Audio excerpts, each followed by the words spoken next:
The visit was an opportunity by the Russian foreign minister to address concerns on the impact of the ongoing conflict in Ukraine on Egypt's food security. Egypt, which is the largest wheat importer in the world, depends on 80% of its commodity supplies from both Russia and Ukraine.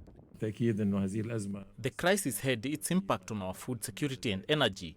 Global economies have been affected by inflation and supply chain disruptions, which we have to avoid, especially now that we are trying to recover from the fallout of 2 years caused by the coronavirus pandemic, which has put us under huge economic strains. The Russian top diplomat blamed the West for the latest supply disruptions. There are currently big sanctions on Russia, which prevents our efforts to develop ties with Africa, especially with restrictions on shipments and access to international ports. Lavrov assured that the Black Sea Safe Passage Agreement, which was signed in Turkey on Friday, would facilitate a steady supply of Russian wheat to Egypt. The Russian foreign minister stressed that trade between the two nations is flourishing despite the ongoing geopolitical difficulties in Eastern Europe. Bilateral trade rose to $4 billion, which is a 5% increase year on year. There are plans to reach unprecedented amounts in our bilateral trade. We are planning to increase economic cooperation through the special joint government committee that's been established between us.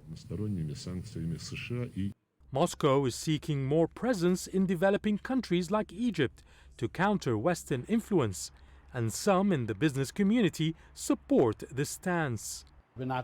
Our interests are more with Russia than other countries because we heavily depend on our grains from Russia, as well as raw materials, oil and petrol, steel and other basic necessities. It's also a big market for our citrus products, fruits and raw material.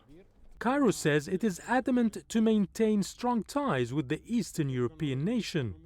Amongst other investments, Russia is building Egypt's first nuclear power plant and a huge industrial city at the Suez Canal Economic Zone.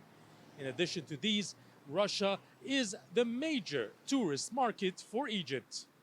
Tourism sector is a major source of hard currency for the stricken economy. It's for this reason that Egyptian officials announced they're planning to implement the Russian Mir payment system for financial transactions from September to encourage more Russian tourists to visit the North African country.